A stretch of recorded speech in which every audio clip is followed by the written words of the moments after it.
If your kid's hitting coach isn't adding this one thing into your kids' workouts and their training isn't showing up in the games, then let me show you in this video how a type of drill that we have started adding this past year has made a really big difference with the hitters we work with. But before we dive into that, hi, if you've never heard of me, my name is Chet Wormach, and I am a former undersized Division I baseball player who never would have made it to that level of baseball if I hadn't started training with some very unconventional strategies that a coach was fortunate enough to teach me when I was young that most people don't really use and are aware about. So now what I do is I help parents and coaches design customized hitting workouts that attack specific flaws holding their kids back so it will show up better in games. Because here's the deal. There is a big flaw that I see with how most people train, where they will isolate a move, like hitting a low pitch, for example, and they will just rep it over and over and over with tee work or front toss. But that's not how, the game works. There's a place for it,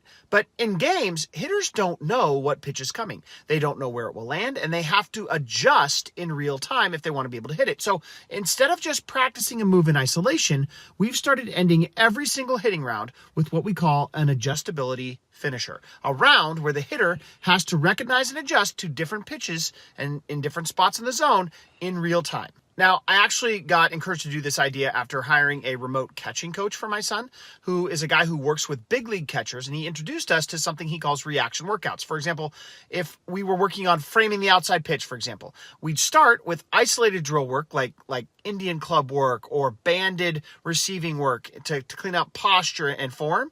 But then at the end of that workout, he would have us set the pitching machine on high with foam balls so it wouldn't break our thumbs, and he'd have to react to randomized pitch locations. He would have us start setting up for the high pitch and then have to react to the low outside. He'd have us set up low and inside and then have to react to the outside. So reacting to that outside pitch from all different locations, and he wouldn't always put it there. Sometimes he'd actually have us go the other direction. So it's all about making the decisions and executing the move in real time and not just repeating the move over and over and over again in a low, easy environment, thinking that was going to show up in a game. That was the key. It wasn't just training motor patterns, it was training decision patterns. And when I saw how powerful this was for his catching, I knew I had to bring it into our hitting workouts too. So there's a lot of different ways to execute this, but one drill that we use now is called a randomized high-low drill.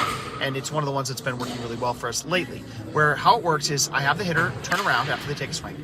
I adjust the pitching machine to either throw a high pitch or a low pitch randomly, and sometimes I'll fake them out, and sometimes I don't, and they don't know which pitch is coming with every time I feed them a ball, so they have to react. And what that helps them do is train to be able to adjust to different pitch heights on the fly, just like they have to do in games. And it works beautifully, where instead of just having to groove one move, we're now teaching the hitter's body to make A, B decisions. And the results have been incredible. We started using this with two of my son's high school teammates right before playoffs, and their ability to battle and get to the high pitch and not swing underneath it, but also not ground out on the low pitch was huge. And of course, it's just one example of the kind of stuff that we build into our remote training programs when we design them for hitters, where what we do is we assess your hitter, we identify what's holding them back, and then we personally build out customized training programs to attack their stuff, where you get to film your workouts. We review them together on Zoom every week, and I help you adjust your drills week to week to match your hitter's needs. It's like having a professional coach